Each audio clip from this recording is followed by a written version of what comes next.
खैर जाति से तो कोई मतलब नहीं इस चीज का। जी मैं सर ये जानना चाहता था कि जैसे मैंने भी अपने समाज में, समाज का मतलब अपने आसपास के वातावरण में जी ये महसूस किया है कि जैसे मेरे फ्रेंड्स भी हैं कि जैसे मान लो जय श्री राम बोलते हैं, जय भी बोलते हैं, तो इनमें बड़ा कॉन्ट्राडिक्शन है। जी तो जैसे मान लो हमारे जैसे पेरेंट्स ने, जैसे हमारे दादाओं ने यही बताया कि सबसे राम राम या दुआ सलाम करो, जैसे मान लो हम लोग करते हैं तो वो कभी लेते नहीं। जी। तो सर इसमें मतलब क्या दिक्कतें हैं इस तरह की? नहीं, आपका प्रश्न जो है दोबारा बोलिए। सर मेरा सवाल ये है कि जैसे मान लो हम किसी का आदर करने के लिए, आदर सम्मान करने के लिए, जैसे हमारे बड़े ने बड़े माँ बाप दादाओं ने यही सिखाया कि मान लो कोई मिलता है या किसी का सम्मान करने के लिए नमस्ते या नमस्कार या राम राम हम बोलते हैं।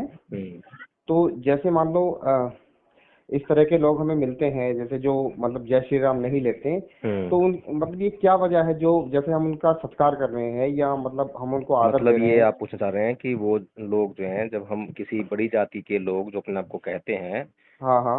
उनको जब हम जो है राम राम कहते हैं, तो वो हमारी राम राम नहीं लेते। नहीं नहीं, वो तो लेते हैं। जैसे हाँ। मान लो जैसे हमारे साथ में कुछ शेड्यूल कास्ट के लोग भी हैं जो काम करते हैं, जी तो वो जबकि हम साथ साथ काम करते हैं तो जी। वो कभी हमारी राम राम नहीं लेते। अच्छा अच्छा अच्छा। मतलब ये है हाँ कि अपने साथी लोग जो हैं, जो जय भीम वाले हैं, हाँ हाँ हाँ। वो राम राम नहीं लेते। हाँ राम राम नहीं लेते। जबकि मतलब समय बदला है, अब तो वो सारी सही मायने में ऊंच नीच सब खत्म हो चुकी हैं। हम्म। अब तो जब डॉक्टर भीमराव अम्बेडकर ने मतलब ये जो इतने नियम कानून बनाए संविधान के अंदर, ये सारी जैसे अनटचेबिलिटी है या वो सारी चीजें हैं, बहुत सारी चीजें खत्म कर दी हैं। जी। अब वो कोई माने जब मानने को मानते रहो, लेकिन सबसे बड़ी चीज तो इंसानियत से बड़ी कोई चीज है नहीं वैसे तो। मेरा मानना अच्छा, तो ये है। क्या नाम बताया आपने? मेरा नाम तो सर उमेश कुमार है। उमेश कुमार कश्यप जी। मुझे एक बात बताइए जी। कि जहर जो है किन परिस्थितियों में अपना असर छोड़ देता है? जहर किन कोई, परिस्थितियों में अपना असर हाँ, छोड़ देता है? जब उसका एंटीडोट कोई मिले। कोई समय, काल, या कोई व्यक्ति, कोई प्राणी, जिस पर कि वो अपना असर जो है छोड़ दे। हाँ वो मैंने इलाज नहीं पूछा, मैंने हाँ पूछा है अच्छा कि अच्छा। कभी भी उसका इस्तेमाल किया जाए तो क्या वो हाँ अपना असर दिखाए बगैर बाज आएगा? जहर जो है किसी अच्छा अच्छा। प्राणी को दिया जाए, किसी भी प्राणी जी को कभी भी दिया जाए, जी जी जी। किन्हीं भी परिस्थितियों में दिया जाए, तो उसका प्रभाव क्या होगा? नहीं सर, जहर अगर आप देंगे तो प्रभाव तो उसका रहेगा ही रहेगा, ये तो रहेगा है ना? ही है। तो हाँ बस, तो बिल्कुल फिर रहेगा। इसी प्रकार से जो सिस्टम ही गलत है, अच्छा जो कल्चर ही गलत है, जो अच्छा। मान्यताएं, जो परंपराएं ही गलत हैं, हम्म। उनको आप चाहे कभी भी किन्हीं भी परिस्थितियों में इस्तेमाल कीजिए, वो अपना जो असर है वही देंगे, जो उसका अच्छा अच्छा। नेचर है, जो उसका स्वभाव है। तो इसीलिए जो है अम्बेडकरवादी जो हैं, ये जी समझ जी चुके हैं, जी जी क्योंकि बाबा साहब डॉक्टर भीमराव अम्बेडकर ने कहा जी कि यह हिंदू धर्म एक नरक के समान है, जी जी। और इसे जितना जल्दी हो सके उतना छोड़ दो। और साथ में ये भी कहा कि मैं हिंदू धर्म पैदा हुआ, या मेरे बस की बात नहीं थी, लेकिन मैं हिंदू धर्म में मरूंगा नहीं। हाँ ठीक है। हाँ, मैं बिल्कुल सही बात है। अब दो बातें होती हैं। जी जी। एक तो ये कि उस वक्त जो है असमानता थी, भेदभाव था, अत्याचार था, इसलिए उन्होंने उससे पीड़ित होकर जो है वह हिंदू हाँ धर्म छोड़ा। बिल्कुल बिल्कुल। ठीक है। अच्छा, जी जी। अब दूसरी बात ये होती है कि अगर उस धर्म में अब समानता पैदा हो जाए, हाँ। अत्याचार बंद हो जाए, भेदभाव रुक जाए, जी जी तो क्या तब भी हमें उसको छोड़ना चाहिए? ये दूसरा सवाल, ठीक है ना? जी तो आज भी अगर हम उसका जो है विवरण लेने का प्रयास करें, जी थोड़ा सा जांच करने का प्रयास करें हिंदू धर्म के बारे में, या जी ब्राह्मण धर्म के बारे में, या जो आज लोग गाल बजा रहे हैं सनातन धर्म, जी जी। तो हम ये देखते हैं कि गांधी जी ने बाबा साहब डॉक्टर भीमराव अम्बेडकर को यह कहा था। बाबा साहब ने पेशकश रखी थी कि आप जो है हिंदू धर्म में सुधार कीजिए, जी हाँ, ये और कहा था। हिंदू बिल्कुल धर्म में बिल्कुल से जो है वर्ण व्यवस्था को निकाल दीजिए। बिल्कुल बिल्कुल तो बिल्कुल, यही गांधी जी ने बात है। क्या बोला? गांधी जी बोले कि वर्णाश्रम व्यवस्था तो हिंदू धर्म की आत्मा है। और गांधी जी हम्म। बिल्कुल सही बोल रहे थे, हाँ हाँ। क्योंकि आपके वेदों में, महाभारत में, गीता जी में, रामायण में, सब में तो ये यही आधार है। जी अगर इस आधार को निकाल दिया तो हिंदू धर्म ही खत्म हो जाएगा। तो कुल मिलाकर ये है कि हिंदू धर्म एक जहर है, और वो जहर ही रहेगा। शुरू से लेकर अंत तक, आदि से अंत तक वो जहर है और जहर ही रहेगा। ठीक है, तो ये वहाँ पे ये सोचना, क्योंकि उसमें रहने वाले लोग जो समझदार हो गए हैं, जी। लेकिन वो व्यवस्था अभी भी वहीं की वहीं है, वही रूढ़िवादिता उसमें है।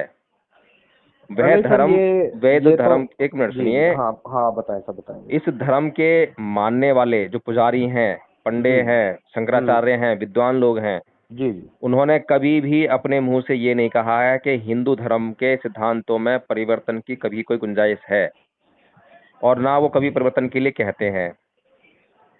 रामचरितमानस की जो चौपाई है, उसका जब हिंदी अनुवाद उन्होंने अनुवाद में बदलने का प्रयास किया, लेकिन जी। चौपाई को बदलने का कोई प्रयास नहीं किया। ठीक है, हम्म। चौपाई को हटाने का कभी प्रयास नहीं किया। तो कुल मिलाकर ये है कि वो जो है ये मानते हैं कि जो एक बार ईश्वर ने कह दिया वो अडिग है, वो अटल है और वही होना है। लेकिन भगवान बुद्ध जिसकी व्यवस्था बाबा साहेब ने दी, वो हम्म। कहते हैं कि ये धर्म, धार्मिक व्यवस्थाएं, धार्मिक सिद्धांत सब जो है मनुष्य के लिए है, जी और जी। जहां मनुष्य का कल्याण जिस सिद्धांत से ना होता हो, जिस व्यवस्था से ना होता हो, जिस रीति रिवाज परंपरा से ना होता हो, वहां उसको बदल देना ही बेहतर है। बिल्कुल सही बात है। तो भगवान बुद्ध का धर्म जो है हर परिस्थिति में मनुष्य के जीवन जीने के लिए श्रेष्ठ परिस्थितियां उत्पन्न करता है। लेकिन मैं आपकी बात से बिल्कुल सहमत हूँ सर। तो मैं मैं एक देखिए। बात और कहना चाहता हूँ बस जो है, जी जी। कि बाबा साहब डॉक्टर भीमराव अंबेडकर इस दुनिया के बहुत बड़े पढ़े लिखे व्यक्ति थे। जी। उन्होंने हिंदू धर्म को छोड़ा ही नहीं, बल्कि जो है बौद्ध धर्म को अपनाने से पहले भी बहुत अच्छी तरह जांच की, परख की।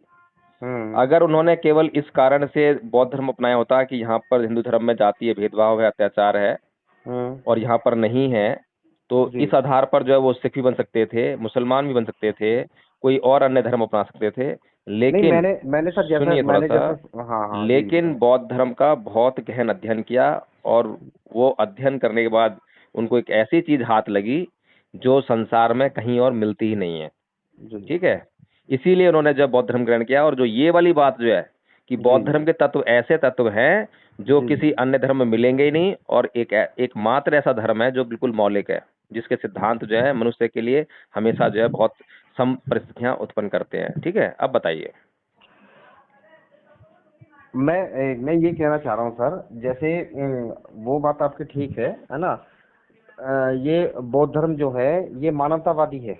हम्म। मानवतावादी है, लेकिन अब जैसे हिंदू धर्म में केवल ब्राह्मण तो है नहीं, हम्म। केवल ब्राह्मण ही नहीं है, मतलब बहुत सारी कास्ट हैं। हम्म। और अब जैसे मान लो हम लोग किसी का जैसे आदर करते हैं, कोई आया, मेहमान आया, कोई भी हम्म। आया, हम्म। कि चाचा जी राम राम या ताऊ जी हम्म। राम राम। हम्म। तो राम को जो मानते हैं, राम मतलब कोई, मैं ये नहीं कह रहा हूँ कि राम कोई भगवान थे। हम्म। जिसने जिसने एक माता के गर्भ से जन्म दिया, वो कभी ईश्वर नहीं हो सकता। हम्म। चाहे वो बुद्ध हो, चाहे वो राम हो, चाहे वो कृष्ण हो। हम्म। लेकिन अब जैसा हमने पढ़ा या जैसा हमें बताया गया कि राम एक पुरुषोत्तम थे, मतलब एक उत्तम पुरुष थे। मतलब हम्म। उनके राजकाज में जो प्रजा इतनी सुखी थी, इतनी संपन्न थी, कि उन्होंने उनको ईश्वर का दर्जा दे दिया। हम्म। तो इसलिए जो है, मतलब ऐसा मानते हैं। तभी से ये प्रथा चली आ रही है। देखिए कश्यप जी, जी पहली बात तो यह है कि जो ईश्वर का जो कंसेप्ट है ना, जी। जी उस पर भी बुद्ध ने जो है बहुत कुछ कहा है। जी।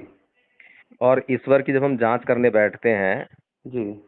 और किसी भी प्राणी पे जांच करें, तो ईश्वर कहीं मिलता ही नहीं है। ठीक है, ये ये तो सर बहुत बड़ा कॉन्सेप्ट है। ये तो शायद कोई समझ नहीं, ही नहीं पाया आज कंसेप्ट तक। कंसेप्ट बहुत बड़ा नहीं है, लोगों के दिमाग जो है बहुत बड़े हो गए हैं, जहां पर कि कुछ ना कुछ चलता रहता है। लोग जो है अपने आप पे भरोसा नहीं करते हैं, वो जो है दूसरों के सहारे जीना चाहते हैं, खुद काम करना नहीं चाहते हैं, आलसी हैं, परिश्रम करने से बचते हैं, इसलिए चमत्कारों में विश्वास करने लगते हैं। वे जो है स्वार्थी हैं, अपना जीवन किसी भी सूरत में बचाना चाहते हैं, इसलिए दूसरों तक की हत्या कर बैठते हैं। तो ये मनुष्य का स्वभाव जो है ना, ये अलग स्वभाव है।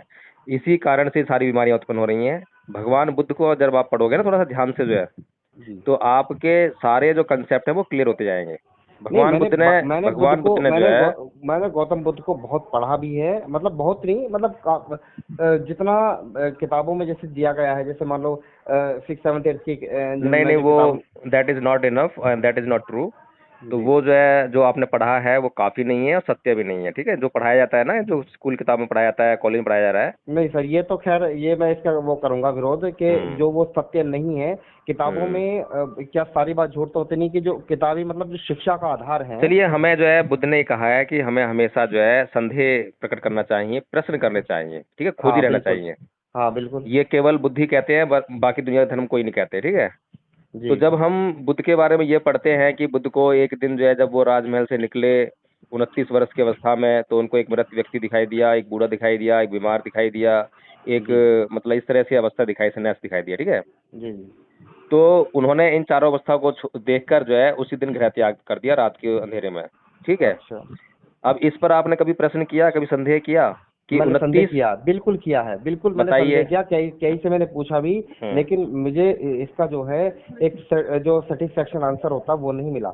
मैंने हम्म। सवाल ये किया था कि हम्म। जब गौतम बुद्ध ने इतनी बातें इतना ज्ञान लोगों को दिया था, जिस समय वो घर छोड़कर गए थे, तो क्या उस समय उन्होंने अपनी पत्नी के साथ या अपने पिता के साथ अन्याय नहीं किया था? अब आपका प्रश्न ही उल्टा है, तो आपका प्रश्न होना चाहिए कि क्या ऐसा संभव है कि 29 वर्ष की अवस्था तक कोई व्यक्ति किसी मृत को, किसी बूढ़े को, किसी बीमार को, किसी सन्यासी को ना देखे। प्रश्न तो ये होना चाहिए। वो प्रश्न तो आपका हुआ नहीं। और प्रश्न कहाँ हुआ? बुद्ध के ऊपर कटाक्ष करने का प्रश्न हुआ, क्योंकि आपको जो है बुद्ध को जो है चैलेंज करना है, ठीक है ना। तो आपके मन में जो होगा प्रश्न वहीं आएगा, वहीं से आएगा। आपका प्रश्न जो होना चाहिए था, मौलिक प्रश्न क्या हो सकता था कि क्या हम्म। 29 वर्ष की अवस्था तक कोई व्यक्ति किसी बूढ़े को, किसी बीमार को, किसी मृत व्यक्ति को देखे बगैर रह सकता है? क्या ऐसा होता है नहीं, किसी जीवन में? वो तो उन्हें इतनी सुख सुविधाएं दी गई थी कि महल से वो निकाला नहीं अरे गया था। भाई साहब, मैं ये कह रहा हूँ कि खुद भी तो छोटे से बड़े हुए होंगे 29 साल तक। खुद भी तो कभी बीमार हुए होंगे। ऐसा कौन सा प्राणी है जो कभी बीमार ही ना हुआ हो? नहीं, उन्होंने भविष्यवाणी की थी जब क्या जो उनके अरे वहाँ भाई साहब, वो मैं ऋषि। इसीलिए तो कह रहा हूँ, जो आपने पढ़ा है ना, हम्म, वो आपने पढ़ा नहीं है, पढ़ाया गया है आपको। कि इसीलिए मैं कह रहा हूँ कि आप जो जो उनके है, आसपास के उसका पंडित थे, उन्होंने भविष्यवाणी की थी, जो ज्योतिषी थे, फिर वही कि ये मैं कह बच्चा। रहा हूँ आपको भाई साहब कि आपको जो पढ़ाया गया है आपने पढ़ा ही नहीं है। अगर आपको पढ़ना, आपने पढ़ा होता ना केवल जो है, हम्म, जो सही बात लिखी होती है आपने वो पढ़ी होती, तब भी बात ठीक थी। लेकिन लोगों ने अपने मतलब के लिए, लोगों को मूर्ख बनाने के लिए आपको जो पढ़ाया वही आपने पढ़ लिया। और फिर आपने प्रश्न नहीं करा, क्योंकि हम हर किसी के अंदर इतनी क्षमता नहीं है। आप तो फिर भी चलो प्रश्न नहीं, कर रहे हैं। हम तो सर सवाल वही करेंगे ना, जो जो जितना हमने पढ़ा है ना, और हम्म। उससे संबंधित हम सवाल करेंगे। हमें तो ये जो हमने पढ़ा अब है जैसे आपने किताबों बुद्ध में। के ऊपर जो प्रश्न किया, देखिए, जो आपने बुद्ध के ऊपर जो प्रश्न किया, हालांकि उस प्रश्न का जवाब है, ठीक है। जी। लेकिन कभी यही प्रश्न जो है आपने राम के ऊपर किया क्या? कि बिल्कुल किया है। राम ने जो है अपनी पत्नी को वनवास में, और वो भी गर्भावस्था में छोड़कर जो है कौन से मानवीय स्वभाव का परिचय दिया था? तो वो पुरुषोत्तम कहाँ से हो गए? बिल्कुल किया है, बिल्कुल किया है। चलो मैंने उस किया चीज है, को तो भी मैं गलत अब ठहराया। मैं राम पर नहीं जाऊंगा, मैं बुद्ध पे आता हूँ, ठीक है।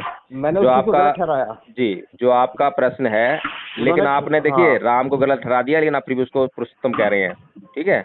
लेकिन हाँ। आप जो है फिर भी, अभी जो आपकी बातों से जितना निकल कर आया ना, जी जी। उसमें बुद्ध के प्रति श्रद्धा नहीं आ रही है, अभी भी राम के प्रति ही श्रद्धा दिखाई दे रही है।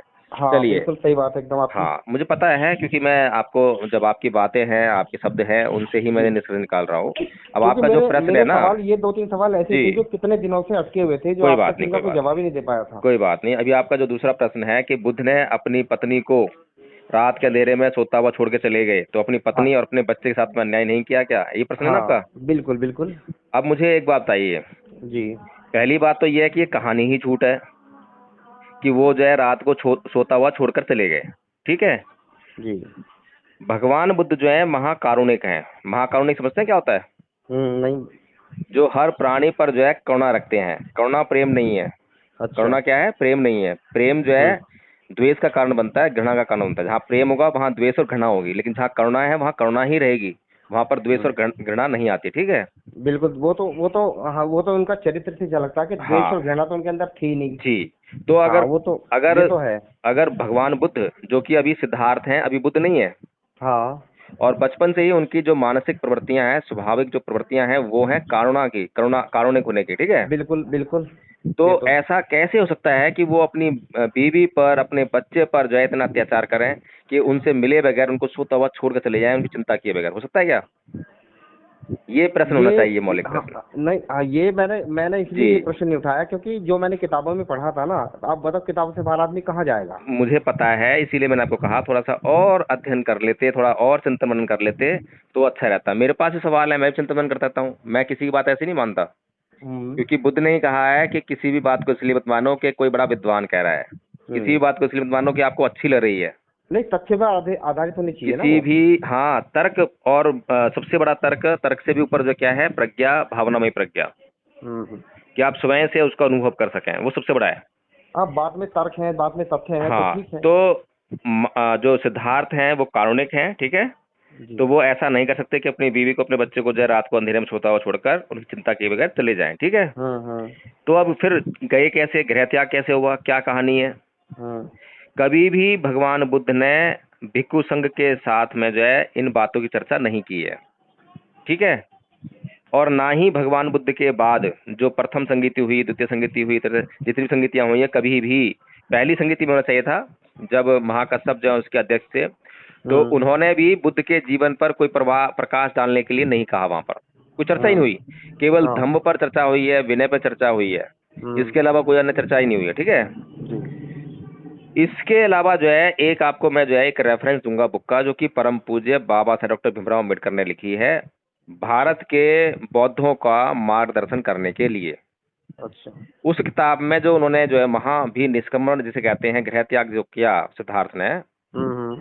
तो उसके लिए रोहिणी नदी का जो जल है उसका जो विवाद है वो एक कारण हाँ। बना था बड़ा। तो अगर वो कहानी आपने पढ़ी हो तो आपको स्पष्ट होनी चाहिए, ठीक है। नहीं, मैंने इनके ऊपर डॉक्यूमेंट से एक मूवी देखी थी, रोहिणी नदी का विवाद जो था, जिसमें विवाद हो रहा था, मतलब ये युद्ध चलने वाला था, तो उन्होंने इसको रोका था कि भाई कुछ दिन की प्रतीक्षा करो, ये पानी अपने आप सबको मिल जाएगा। हम्म। तो ये थोड़ा सा था कुछ उसमें दिन की एक। प्रतीक्षा नहीं करो, उन्होंने सुझाव दिया था साक्य संघ और कोली संघ को, दोनों को जो है उन्होंने हम्म। सुझाव दिया था, साक्य संघ को विशेष तौर पर, क्योंकि साक्य संघ के सदस्य थे वो, हम्म। और साक्य संघ के प्रति उनको समर्पित रहना चाहिए था, हम्म। ये उनकी पहली ड्यूटी थी। तो उन्होंने सुझाव ये दिया था कि हिंसा से जो है किसी भी समस्या का समाधान नहीं निकल सकता। बिल्कुल। क्यों ना दो लोग जो है साक्य चुने और दो लोग जो है कोली चुने, हम्म। और वे आपस में मिलकर एक आदमी को चुने, और ये पांचों लोग मिलकर जो है इस समस्या का एक सम्यक हल निकाल लें। ये उनका सुझाव था, जिसको कि क्योंकि उस समय जो है लोगों की जो मानसिक प्रवृत्ति थी उसमें हिंसा थी, अहिंसा से उनका सरोकार नहीं था, कभी जी। जाने नहीं, कभी देखी नहीं कि अहिंसा से कुछ समस्या सुलझती हैं। तो इसलिए जो है उन लोगों ने सिद्धार्थ की बात नहीं मानी, और वे सिद्धार्थ के खिलाफ हो गए, बहुमत से निर्णय पास हो गया वहां पे साक्य संघ में। लेकिन सिद्धार्थ को क्योंकि पता था कि ये जो निर्णय है, जो युद्ध होगा तो युद्ध में कोई ना कोई तो मारा जाएगा, इधर से मारे जाएंगे, उधर से मारे जाएंगे, और ये मारा जाना जी। जो है किसी के भी पक्ष में नहीं है। जी। जी। तो इसलिए वो अंत तक जो अपने अपने बताए गए सुझाव पर अटल रहे, क्योंकि वो साक्य संघ के सदस्य थे, इसलिए वो साक्य संघ के नियमों के विरुद्ध नहीं जा सकते थे, और नियमों के विरुद्ध जाने पर उन्हें जो है दंड का भागी होना ही था। तो उनके लिए दो तरह की सजाओं का प्रावधान किया गया। एक तो ये कि उनके परिवार की सारी संपत्ति को जो जब्त कर लिया जाए, जी। ठीक है। दूसरा ये था कि सिद्धार्थ को देश निकाल दिया जाए। तो परिवार की संपत्ति जब्त ना करवा कर जो है उन्होंने ये स्वीकार किया कि मैं जो है देश से निकल जाना ही मेरे लिए बेहतर है, अकेला हाँ, मैं इस ये भी रुकूंगा। मैंने कुछ एक यूट्यूब पे मैंने कुछ थोड़ा सा देखा था इसका हिस्सा भी, ये वाला। नहीं, आप जो है देखिए, यूट्यूब पे भी वीडियो देख सकते हैं, पढ़ाई भी कर सकते हैं, सबको सुन सकते हैं, लेकिन अपने खुद विवेक का इस्तेमाल करें, ठीक है। नहीं, अब एक और प्रश्न। विवेक का इस्तेमाल तो आदमी तभी करेगा ना जब, मतलब अब किताबों, आदमी जब मतलब पढ़ता है। नहीं, अब विवेक शिक्षा का भी है। इस्तेमाल जो है आदमी सही दिशा में नहीं कर पाता है, बड़े बड़े डॉक्टर और पीएचडी होल्डर जो है नहीं कर पा रहे हैं, खैर हम जो है जनसाधारण से कैसे उम्मीद करेंगे। लेकिन फिर भी चलिए, कोई बात नहीं, आपके प्रश्न है, मेरे से आपने प्रश्न किए हैं, थोड़ा मैं आपको जो बता देता हूँ। तो जो, नहीं, मैंने भी सर आपसे प्रश्न इसलिए किए हैं कि मैंने आपका इतना पोलाइटली रूप देखा है, और जी मुझे जी, ऐसे लोग बड़े अच्छे लगते हैं जो बिल्कुल पोलाइटली बात करते हैं, और जिनके अंदर विनम्र भाव होता है जी। नहीं, बात करने का तो तरीका यही है, इसी से बात हो सकती है। हाँ, विनम्र, मतलब हाँ, विनम्रता पूर्वक अगर व्यक्ति बात करता है तो सुनने में भी बड़ा आनंद मिलता है और बोलने में भी अच्छा लगता है जी। जी जी जी। तो अब जो है सिद्धार्थ ने अब अन्याय किया या नहीं किया, इस बात पे आते हैं, ठीक है। जी। अब अगर मैंने शादी की है जी। तो मुझे जो है एक बंधन में बंधना पड़ता है पत्नी के साथ में। जी। फिर बच्चा हो गया तो उसकी भी देखरेख करनी पड़ती है, जी। बिल्कुल। ठीक है। हम्म। लेकिन ये जितने भी संसार के जो बंधन हम बांधते हैं, जी। क्या ये बंधन जो है सनातन है, यानी कि हमेशा हमेशा के लिए बने रहने वाले हैं क्या? नहीं, बिल्कुल भी नहीं, ये तो इस हाँ, जन्म के हैं केवल। नहीं इस इसी जन्म जन्म के के हैं। नहीं, केवल मृत्यु तक हैं ये। हाँ, एक दिन जन्म वो बात। मृत्यु जो है उनको अरे अलग सर, कर वही तो ही बात है, देगी। इस जीवन के, मैंने कहा इस जीवन तक के हैं। तो चलिए ठीक है, जब तक जीवन है, जब तक आपकी जीवन बात, है तब तक है। जी आपकी बात सही साबित होती है, ठीक है। जी। तो कुल मिलाकर ये है कि मृत्यु जो है एक ना एक दिन अपनी पत्नी से भी और अपने बच्चे से भी जी। उनको जुदा कर ही देगी, कर देगी ना। बिल बिल्कुल कर देगी। अब चाहे पत्नी और बच्चा किसी भी आर्थिक स्थिति में हो, किसी भी सामाजिक स्थिति में हो, कैसी व्यवस्था में जी। और वह जो मृत्यु का क्षण है वो कभी भी आ सकता है। बिल्कुल। हो सकता है 40 वर्ष बाद आए, हो सकता है जी। तत्क्षण आ जाए, जी। ठीक है। जी। तो यानी कि ऐसा कोई भी संबंध जो है संसार में सत्य नहीं है। बिल्कुल। तो सत्य क्या है? सत्य है विरक्ति, अलग होना ही सत्य है। लेकिन इस संसार के लोग जो है नाना प्रकार के संबंधों के प्रति जो है लगातार आसक्ति बनाए रखते हैं और वो आसक्ति उनके दुख का कारण बनती है। आपकी तो बात एकदम सही है, आसक्ति जो लगाव है वही दुख का कारण होता है। तो जी, इसका मतलब अगर ये चीज नहीं होगी तो व्यक्ति अपने कर्तव्यों का पालन नहीं कर पाएगा, फिर तो ना वो शादी होगी, ना बच्चे होंगे, ना उनकी देख रेख कर पाएगा, ना उनके प्रति देखिए, लगाव उसका अब होगा। अब आप जो है अपनी जो विवेक है आपका जो है उसको फिर से आप जो है सेंट्रलाइज कीजिए, फिर से सोचिए। आप जो है एक बार श्रद्धा से युक्त होकर सोचने का प्रयास कीजिए, क्योंकि हम जी। आलोचक होते हैं किसी के, तो हम केवल वही सोचते हैं जो हमें सोचने के लिए हमारा जो दिमाग कह रहा है, जो हमारी बातें पहले से दिमाग में भरी हुई हैं, वो हमें जी। जिस तरफ दिशा में ले जाएगी ना, तो हम उसी दिशा में सोच पाएंगे। जी। हम जो है बिल्कुल तटस्थ होकर समता में रहकर नहीं सोच पाते हैं, ठीक है। अगर हम सिद्धार्थ की ही बात करें खाली जो है, तो जी। सिद्धार्थ की पत्नी को कोई भी आर्थिक दुख नहीं है, कोई समस्या नहीं है, हम्म। राजमहल में है, पिता वहाँ मौजूद हैं, सुरक्षा की भी कोई दिक्कत नहीं है, ठीक है। ना जी। ही पुत्र के साथ में कोई ऐसी समस्या है। हम्म। अब जो हमने बात कही विरक्ति की, कि किसी भी क्षण मृत्यु आ जाए तो भी जी। उनको किसी भी हाल में जीना ही पड़ेगा। तो सिद्धार्थ के मन में जो प्रश्न है, जी। जिन जो प्रश्न उनको जो है चैन से जीने नहीं दे रहे हैं, तो जी। एक बुद्धिमान व्यक्ति तो जो है उन प्रश्नों की खोज में जाएगा ना, जाएगा नहीं जाएगा? जी। भाई बिल्कुल। गृहस्थी में रह के जब आदमी जी नहीं पा रहा है, चाहे वो कितना भी पुत्र के मोह में हो, पत्नी के मोह में हो, लेकिन प्रश्न उसको जीने नहीं दे रहे हैं, तो क्या करेगा? प्रश्नों की खोज में जाएगा ना, या तो किसी स्कूल में जाएगा, कॉलेज में जाएगा, जहाँ उसके प्रश्न का जवाब मिल जाए। लेकिन उस वक्त क्या व्यवस्था थी कि भाई ये जो प्रश्न है, ये प्रश्न जो है गृह त्याग करके ही इसका सोल्यूशन हो सकता है। इसके लिए बड़ा तपस्या करनी पड़ेगी, बड़ा ध्यान लगाना पड़ेगा, साधना करनी पड़ेगी, था ना उसके लिए मार्ग जो वो। तो इसीलिए चलिए जो सर, है आप उस, जो कह रहे हैं, आप जो कह रहे हैं वो भी अपने आधार पे कह रहे हैं, लेकिन खैर मैं इन बातों से वैसे ज्यादा नहीं मैं सेटिस्फाई हूँ अपने नहीं। आधार पे नहीं कह रहा हूँ, मैं जो कह रहा हूँ उसको आपने भी जो है कहा है कि हाँ ऐसा कोई भी संबंध जो है, कोई भी बंधन जो है सनातन नहीं है इस दुनिया में। हाँ, ये यहाँ तक सबसे तो बड़ी बिल्कुल सच्चाई सही है। है। नहीं, यहाँ तक तो सही है, लेकिन जहाँ तक आपने जवाब देने की वाली बात की थी ना, ये वाली, तो वो चीज तो व्यक्ति वहां रहकर भी खोज सकता है। भाई तपस्या, साहब वहां पर वो रहकर, चीज। अब मुझे एक बात बताइए, जी। आपकी बात को मैं ठीक मान लेता हूँ, अगर गृहस्थ में रहकर सारे ज्ञान प्राप्त हो सकते तो फिर उसे गृहस्थ रहकर ही कर लेते ना उसको जो है। अब जो ज्ञान बुद्ध ने प्राप्त किया, पता है वो ज्ञान क्या है? हम्म। आपको पता भी नहीं हो क्योंकि आपने अध्ययन नहीं करा उस चीज का। बुद्ध ने जो ज्ञान प्राप्त किया वो था कि जीवन का लक्ष्य क्या है। आपने कभी सोचा है कि जो प्राणी जन्म ले रहे हैं, चाहे वो जी। मनुष्य है, पशु है, पक्षी है, ये जन्म ले क्यों रहे हैं? अब एक आदमी जो है जब पैदा होता है तब से लेकर और जब तक मरता है, पूरी जिंदगी जो है वो कुछ ना कुछ काम करता रहता है, इतनी हाँ। व्यवस्था करता है, इतनी संपत्ति इकट्ठी करता है, फिर मर जाता है। जी। इतनी पढ़ाई लिखाई करी, इतनी संपत्ति इकट्ठी करी, किस लिए? मरने के लिए। बताओ मुझे जरा अब, तो सर, कभी सोचा है किसी ने? मृत्यु तो जीवन का अंतिम नहीं सत्य वो है। सत्य तो है, लेकिन खाली उस सत्य को पाने के लिए ही क्या इतनी मेहनत करी थी क्या? तो आखिर आप। लक्ष्य क्या है? तो वो लक्ष्य को कोई नहीं ढूंढ पाया। अब तक जो ऋषि मुनि थे, जो जाकर जो है जंगलों में तपस्या करते थे, बहुत कठोर कठोर तपस्या करते थे, पता है किस लिए करते थे? सुख की खोज में करते थे ना। हम्म। सुख खोजना है, स्वर्ग खोना है, स्वर्ग को पाना है, अप्सराएं पानी है, हम्म। शांति पानी है ना। शांति। इनकी खोज में जो वो जो है बड़े घने जो जंगल में जाया करते थे, आश्रम बनाया करते थे, वहां रह के तपस्या करते थे। लेकिन वो जो है लगातार तपस्या करने के बाद भी कभी किसी को जो है ना तो शांति मिली, ना कोई अप्सरा मिली, ना स्वर्ग मिला, ना सुख मिला। क्या मिलता गया उसके बदले? दुख ही दुख मिलता गया, ठीक है। लेकिन उसके बाद जब बुद्ध जब उनके विपरीत दिशा में गए, यानी कि जहाँ पे वो लोग सुख शांति की खोज कर रहे थे, अप्सराओं स्वर्ग की खोज कर रहे थे, बुद्ध ने क्या खोजा? दुख, कि मैं दुख को खोजूंगा। तो जब वो दुख को खोजने गए तो दुख को खोजते खोजते उन्होंने दुख को डिफाइन किया, और जिस चीज को हम डिफाइन कर लेते हैं उसको खोज ही लेते हैं। तो जब उन्होंने उसको डिफाइन कर लिया और उसको खोज लिया, तो उसका कारण जान लिया कि भाई इसका कारण ये है, तो उन्होंने दुख का अंत कर दिया। कारण को जान लिया तो अंत कर दिया ना। जैसे कि आप अपने जब डॉक्टर के पास जाते हैं तो क्या बोलते हैं उसको? बीमारी बताते हैं। वो नहीं बताता ये स्वास्थ्य हूँ मैं, स्वास्थ्य लोग कभी भी जो है डॉक्टर के पास जाएंगे नहीं, और जब भी डॉक्टर के पास जाएंगे तो अपनी बीमारी बताते हैं, सुख नहीं बताते कि मेरे को ये सुख है ना। तो बीमारी का क्या होता है? फिर कारण ढूंढा जाता है कि क्या कारण है भाई बीमारी का। जब कारण मालूम पड़ जाता है तो इसका इलाज ढूंढा जाता है। तो अब इसका इलाज किया जाता है तो बीमारी खत्म हो जाती है, और बीमारी के खत्म होने पर जो अवस्था रहती है उसे कहते हैं स्वास्थ्य, सुख, है ना। ऐसे ही बुद्ध ने जो है पहले मानव ऐसे हुए संसार के जिन्होंने दुख को खोजकर दुख का नाश किया, और जब उसका नाश कर दिया तो उसके बाद जीवन में क्या रह गया? शेष सुख रह गया।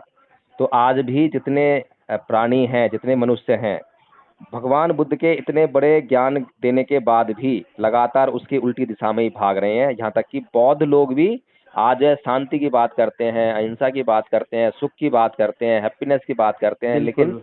बुद्ध के बताए हुए मार्ग पर चलकर वो दुख की तलाश नहीं करते हैं। एक आदमी अगर अपने जीवन में दुखों को ढूंढेगा, दुख कहाँ ये पर बात है? एग्जैक्टली गरीबी में आपने है बिल्कुल सही कही, ये है बात ना। सही कही। मैंने काफी बहुत ऐसे देखे हैं जो इतने उतावलेपन से बात करते हैं, इतने अशांत हैं जी। कि मतलब उनमें ये जो बुद्ध की के जो रास्ते की झलक है, झलक वो बिल्कुल दिखाई नहीं देती। जी जी जी। और चलो ये तो खैर एक बौद्ध धर्म एक अलग चीज हो गई। सर मेरा सवाल ये था कि जैसे अंबेडकर जी थे, यदि वो वर्ण व्यवस्था थी उस समय पर, यदि उस समय वर्ण व्यवस्था ना रही होती, नॉर्मली जैसे बिल्कुल एकदम सबके से किसी के साथ भेदभाव ना रहा होता, तो शायद वो इस हिंदू धर्म को त्यागते ही नहीं। और यदि हिंदू धर्म को नहीं त्यागते तो जैसे अब इसके बौद्ध धर्म लिए का। इसके लिए आपको जो है बौद्ध धर्म के सिद्धांतों का गूढ़ अध्ययन करना पड़ेगा। अभी मैंने आपको एक सिद्धांत बताया है दुख का, नहीं है ना। सर, मैंने अंबेडकर जी की बात की है ना, मैं मैंने भी वही उनकी बात बातें। कह रहा हूँ, मैं भी वही बात कह जी। रहा हूँ। अगर बाबा साहब डॉक्टर भीमराव का उद्देश्य खाली एक रहता, जो कि अत्याचार, भेदभाव, इससे मुक्ति पाना, तब तो जो है हम्म। वो शायद जो है जहाँ पे अगर उनको वहीं पे शांति मिल जाती तो वहीं पे नहीं छोड़ते हो जो उसको, या फिर कोई और धर्म मान लेते हैं। मुसलमानों में भी भेदभाव नहीं है, वहां चले आते। सिखों में नहीं है, वहां चले आते। ईसाइयों में नहीं है, वहां चले आते। लेकिन अगर अध्यात्म की तरफ बढ़ते, और बाबा साहब क्योंकि विद्वान थे तो नहीं, स्टडी जरूर करते। मैंने क्या नाम है जो सुना था ना, मैंने एक बात सुनी थी इनके बारे में हम्म। कि वो पहले सिख धर्म अपनाने के लिए जा रहे थे, लेकिन सिख धर्म में भी ये असमानताएं थी, थोड़ी हाँ, सी, थोड़ा बिल्कुल ऊपर सही कह नीचे रहे का हैं आप जो चक्कर है था, असमानताएं वो। थी, तो इसलिए उन्होंने सिख धर्म को भी नहीं अपनाया था। हाँ हाँ, बात ठीक है आपकी। मैं वही तो कह रहा हूँ। मैंने आपको जब बड़ी ईमानदारी से दो पहलू बताए हैं। जी। एक तो जो पहलू आप जिसकी चर्चा करना चाह रहे हैं, और हर एक हिंदू के मन में अब ये सवाल है कि अब तो जो है इतना भेदभाव नहीं है, अत्याचार नहीं है, जाति पाति नहीं है, तो हाँ। अब तो जो है हिंदू धर्म का जो लोग छोड़ रहे हैं उसको छोड़ना बंद कर दें, यही छोड़ रहे हैं जी। ना।